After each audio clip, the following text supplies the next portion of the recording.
বিসমিল্লাহির রহমানির রহিম। আসসালামু আলাইকুম ওয়া রাহমাতুল্লাহি ওয়া বারাকাতুহু।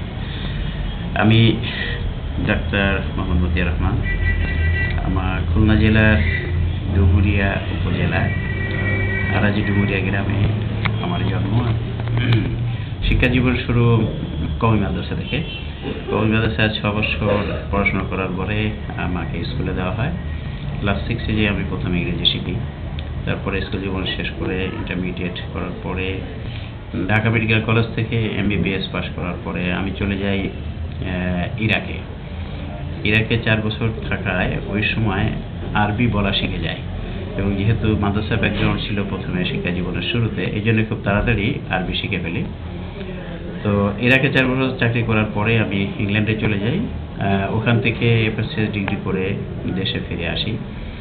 দেশে ফিরে আসার পরে আমার মনে হলো যে জীবিকা অর্জনের জন্য ইংরেজিতে লেখা বই পড়ে বিশেষজ্ঞ ডাক্তার হয়েছি, এখন যদি আরবিতে লেখা কোরআন শরীফ, যেটা আমার জীবন পরিচালনার গাইড বুক, সেটা যদি না পড়ে, অর্থসহ না পড়ে, বুঝে না পড়ে আল্লাহর কাছে চলে যাই, তখন আমি আল্লাহর কাছে কী জবাব দিব। এই বুঝে আসার পরে, এই চিন্তা মনে আসার পরে আমি আল কোরআন অর্থসহ তাফসীর সহ বুঝে পড়তে শুরু করি। আমি 3-4টি তাফসীর নিয়ে কোরআন তাফসীর পড়া শুরু করি, এবং আমার সব মিলিয়ে প্রায় 3 বছরের মতো সময় লাগে কোরআন তাফসীর শেষ করার জন্য পড়তে।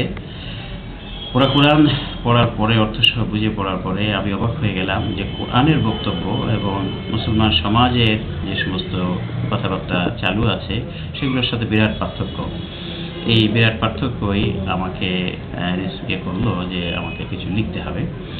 এবং কোরআন শরীফে একথা খুব কঠোরভাবে বারবার বলা হয়েছে যে কোরআনের বক্তব্য জানার পরে যদি সে তা মানুষকে না জানায়, যেমন ইন্নাল্লাযীনা ইয়াকতুমুনা মা আনজালাল্লাহু মিনাল কিতাবি ওয়া ইয়াশতারুনা বিহি সামানান কালীলা উলাইকা মা ইয়াকুলুনা ফি বুতুনিহিম মিনান নার ওয়া লা ইউকাল্লিমুল্লাহু ইয়াওমাল কিয়ামাতি ওয়া লা ইউযাক্কিহুম ওয়া লাহুম আযাবুন আলীম। এখানে আল্লাহ কঠোরভাবে বলেছেন যে যারা কোরআনের তথ্য জানার পরে কাউকে না জানায় তাদের কঠোর শাস্তির কথা বলা হয়েছে, তাদের সঙ্গে কিয়ামতে কথা বলা হবে না, তাদের ছোটখাটো গুনাহ মাফ হবে না বলে আয়াতে বলা হয়েছে। কোন সূরা? সূরা, আচ্ছা সূরাটি এটা আমরা বলতে পারবো না, এটা দেখে নিয়ে বলা যাবে নাকি? আচ্ছা ঠিক আছে, পড়া। তো এরপরে আমরা এ পর্যন্ত আমরা লেখা শুরু করার পরে আমরা 24টি সাবজেক্টে লিখেছি। আমি সংক্ষিপ্তভাবে খালি সাবজেক্টগুলো, বইগুলোর নামটি খালি আপনাদেরকে বলবো। যেমন কোরআন হাদিস ও বিবেক বুদ্ধি অনুযায়ী মানুষ সৃষ্টির উদ্দেশ্য, কোরআন হাদিস ও বিবেক বুদ্ধি অনুযায়ী মুমিনের 1 নম্বর কাজ, শয়তানের 1 নম্বর কাজ। কোরআন হাদিস ও বিবেক বুদ্ধি অনুযায়ী ইচ্ছাকৃতভাবে অর্থ ছাড়া কোরআন পড়া গুনাহ না সওয়াব। বিবেক বুদ্ধি অনুযায়ী যুক্তিসঙ্গত কল্যাণকর আইন কোনটি? কোরআন হাদিস ও বিবেক বুদ্ধি অনুযায়ী গুনাহের সংজ্ঞা ও শ্রেণীবিভাগ, প্রচলিত ধারণা ও সঠিক চিত্র। কোরআন হাদিস ও বিবেক বুদ্ধি অনুযায়ী আল কোরআনের পঠন পদ্ধতি, প্রচলিত সুর না আবৃত্তির সুর। কোরআন হাদিস ও বিবেক বুদ্ধি অনুযায়ী ইসলামের নির্ভুল জ্ঞান অর্জনের জন্য কোরআন হাদিস ও বিবেক বুদ্ধি ব্যবহারের ফর্মুলা। কোরআন হাদিস ও বিবেক বুদ্ধি অনুযায়ী ইসলামী জীবন বিধানে বিজ্ঞানের গুরুত্ব কতটুকু এবং কেন? কোরআন হাদিস ও বিবেক বুদ্ধি অনুযায়ী মুমিন ও কাফিরের সংজ্ঞা এবং শ্রেণীবিভাগ। কোরআন হাদিস ও বিবেক বুদ্ধি অনুযায়ী ঈমান থাকলেই বেহেশত পাওয়া যাবে সম্বলিত হাদিসের সঠিক ব্যাখ্যা। কোরআন হাদিস ও বিবেক বুদ্ধি অনুযায়ী অমুসলিম সমাজ বা পরিবারের মানুষের অজানা মুমিন ও বেহেশতি ব্যক্তি আছে কি না? কোরআন হাদিস ও বিবেক বুদ্ধি অনুযায়ী শাফাত দ্বারা কবিরা গুনাহ বা দোজখ থেকে মুক্তি পাওয়া যাবে কি? কোরআন হাদিস ও বিবেক বুদ্ধি অনুযায়ী তাকদীর পূর্ব নির্ধারিত কথাটির প্রচলিত ও প্রকৃত ব্যাখ্যা। কোরআন হাদিস ও বিবেক বুদ্ধি অনুযায়ী ইসলামের মৌলিক বিষয় এবং গুরুত্বপূর্ণ হাদিস নির্ণয়ের সহজতম উপায়। কোরআন হাদিস ও বিবেক বুদ্ধি অনুযায়ী নবী রাসূল সাল্লাল্লাহু আলাইহি ওয়াসাল্লাম প্রেরণের উদ্দেশ্য এবং তাদের সঠিক অনুসরণের মাপকাঠি। কোরআন হাদিস ও বিবেক বুদ্ধি অনুযায়ী ইবাদত কবুলের শর্তসমূহ। কোরআন হাদিস ও বিবেক বুদ্ধি অনুযায়ী অন্ধ অনুসরণ সকলের জন্য কুফরি বা শিরক নয় কি? কোরআন হাদিস ও বিবেক বুদ্ধি অনুযায়ী আল্লাহর ইচ্ছায় সবকিছু হয় তথ্যটির প্রচলিত ও প্রকৃত ব্যাখ্যা। কোরআন হাদিস ও বিবেক বুদ্ধি অনুযায়ী সওয়াব ও গুনাহ মাপার পদ্ধতি, প্রচলিত ধারণা ও সঠিক চিত্র। কোরআন হাদিস ও বিবেক বুদ্ধি অনুযায়ী নামাজ কেন আজ ব্যর্থ হচ্ছে। হাদিস শাস্ত্র অনুযায়ী সহিহ হাদিস বলতে নির্ভুল হাদিস বোঝায় কি? কোরআন হাদিস ও বিবেক বুদ্ধি অনুযায়ী কবিরা গুনাহ সহ মৃত্যুবরণকারী মুমিন দোজখ থেকে মুক্তি পাবে কি? পবিত্র কোরআন ও হাদিস অনুযায়ী বিবেক বুদ্ধির গুরুত্ব কতটুকু এবং কেন?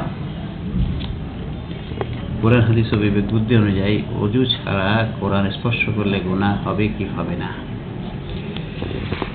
এই 24টি বই আমরা এখন লিখেছি। আমার কাছে যেটা মনে হয় যে এই 24টি বইয়ের যে তথ্য, কোরআন হাদিস অত্যন্ত স্পষ্টভাবে কথাগুলো বলা আছে, কিন্তু আমরা এটা হারিয়ে ফেলেছি। এবং এই ফান্ডামেন্টাল ম্যাটার, এগুলো যদি আমরা ঠিক না করতে পারি তাহলে আমাদের নলেজে মৌলিক বিভ্রান্তি থেকে যাবে, এবং এগুলো অত্যন্ত গুরুত্বপূর্ণ। কয়েকটি বিষয় তো আকীদাগত বিষয়। আমি অবাক হয়ে যাই কিভাবে এই সহজ কোরআনের এই সহজ তথ্যগুলো আমরা হারিয়ে ফেললাম। আরও সাবজেক্ট আমরা সামনে অলরেডি লেখা হয়েছে, সেগুলো আসবে বাজারে। আমি সমস্ত বিশ্বের মুসলমানদেরকে বলবো, আবেদন করব, তারা সবাই যেন এই তথ্যগুলো, বিশেষ করে বইয়ের তথ্যগুলো তারা দেখে তারা এর মধ্যে এটা তারা যেন ঠিক ওইরকম দেখে যে এর মধ্যে কোনো ভুল ত্রুটি আছে কিনা, সেজন্য তারা দেখে, এবং তারপরে আমাকে যেন ফিডব্যাক যায় এর মধ্যে কোনো তাদের কাছে কোনো ত্রুটি ধরা পড়লে। আমাদের ওয়েবসাইট হচ্ছে revivedislam.com। এই ওয়েবসাইটে বইগুলি বাংলাতে আছে এবং আমরা আস্তে আস্তে এগুলোতে ইংরেজিতে ট্রান্সলেশন করছি। আমি সবাইকে অনুরোধ করব ওয়েবসাইটটা ভিজিট করতে, এবং বইগুলো সেখানে পাওয়া যাবে। তারপরে আমাকে ফিডব্যাক দিতে। আমরা যদি সবাই মিলে এই কাজটি করতে পারি তাহলে আশা করা যায় মুসলমান জাতি আজ যে পৃথিবীর শ্রেষ্ঠ মুসলমান জাতি যে আজ অধপতিত, সেই অবস্থান থেকে আমরা আবার ফিরে আমাদের হারানো স্থান ফিরে পেতে পারবো। অন্যথায় এই মূল জ্ঞান যদি আমরা কারেক্ট না করি তাহলে আমাদের এই অপমান, এই লাঞ্ছনা পৃথিবী চলতে থাকবে। আমি সবার কাছে অনুরোধ করবো এবং আল্লাহর কাছে দোয়া করবো, আল্লাহ যেন মুসলমান জাতিকে তৌফিক দেয়, তারা তাদের নলেজ, যে জ্ঞান, যে মূল জ্ঞান, তারা কোরআন সুন্নাহর যে মূল জ্ঞান, সত্য জ্ঞানটা হারিয়ে ফেলেছে, সেটা আবার তারা যেন ফিরে পায়। আসসালামু আলাইকুম ওয়া রাহমাতুল্লাহি ওয়া বারাকাতুহু।